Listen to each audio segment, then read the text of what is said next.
Hello everybody and welcome back to another video, and in this lesson we will take a look at finding a domain name and registering for a domain.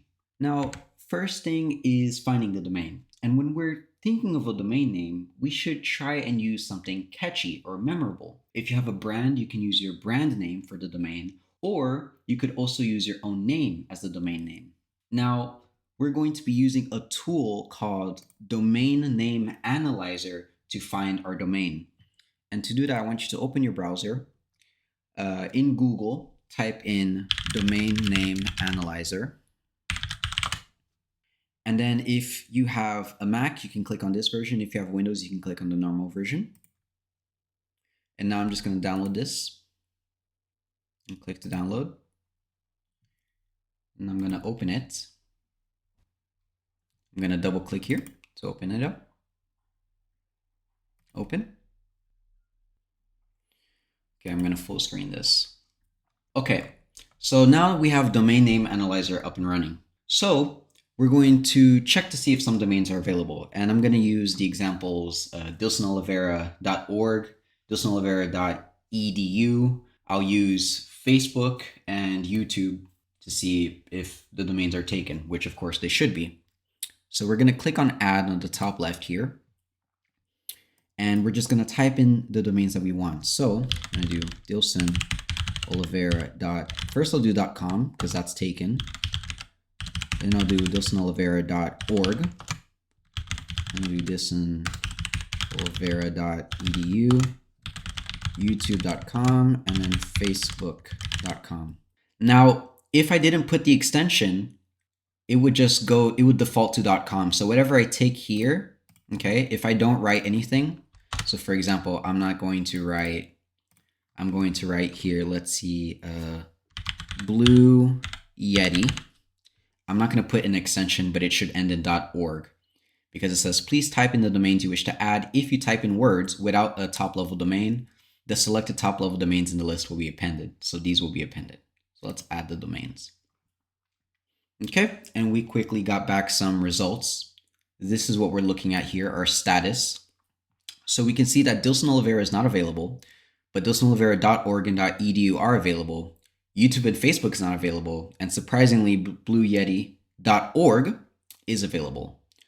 So if you click here, you can see it resolves to an IP address, meaning that it is owned by someone. And then when it's available, it means, of course, it's available. So now we're going to move on to the next step into finding and registering a domain, but this is somewhat optional. And that's going to be checking the domain's history using a tool called the Wayback Machine. Now, domain ownership comes and goes. Okay, if I cease to pay for dilsonolivera.com, it will eventually go back to the domain market.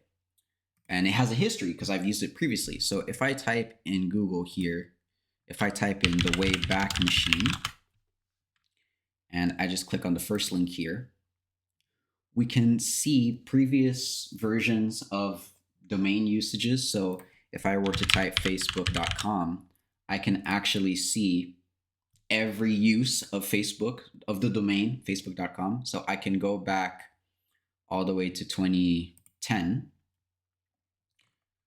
click on a random day and see a snapshot of it. And it will take us back to what the website was looking like at the time. This wasn't working. Okay, let me go back. Let's choose a different date. Okay, facebook.com. Let's choose 2011. Let's just choose a random day here. And we can see that this is a very old version of Facebook. I don't know if you guys remember the interface at this time, but this is correct, and this was way back in 2011. And you can see before Facebook was owned by the Facebook we know, that it was used previously. So now I'm here, I'm checking the dates in, I think it was 2004 or 2015. We're gonna see what was here. Bear with me.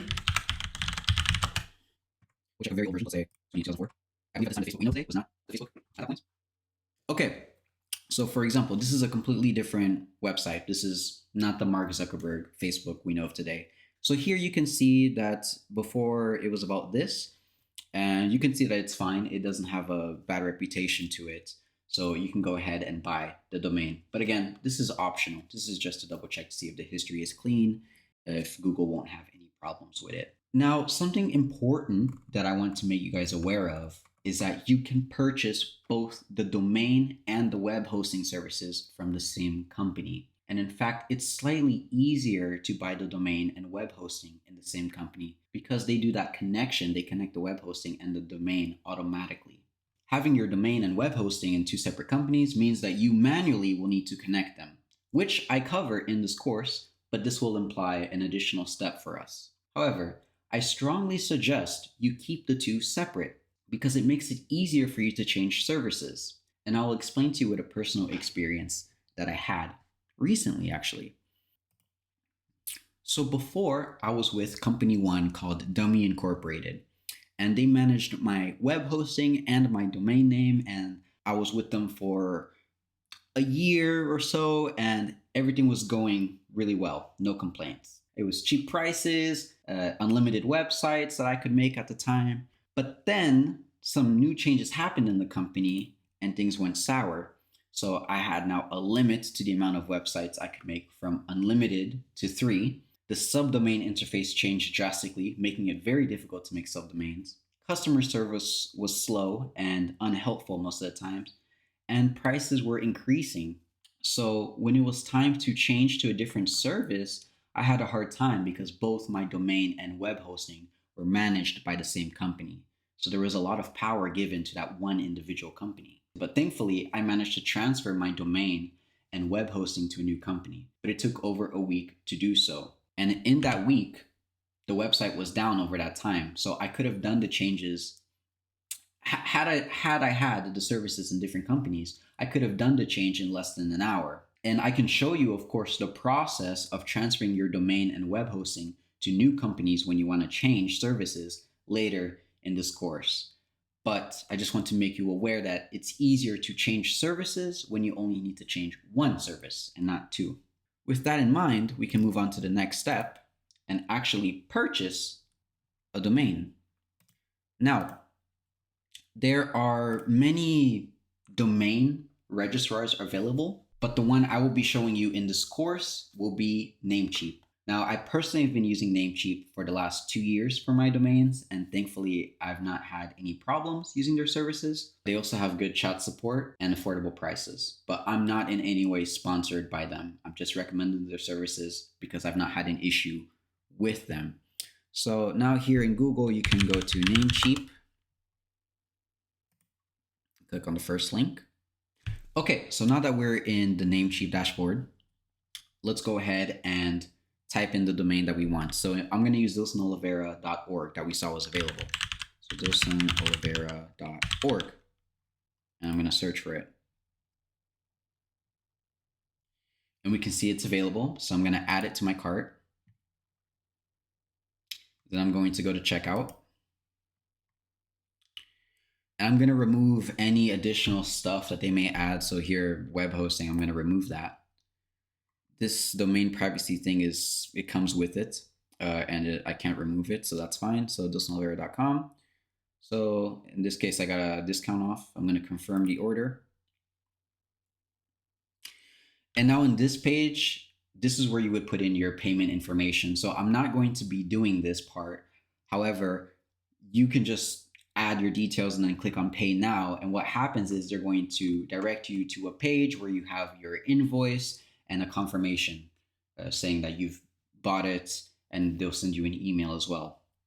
Now, once you've bought your domain, you can go to your dashboard on Namecheap, and you'll be able to see where all your domains are. So just bear with me while this loads. Okay, it's loading.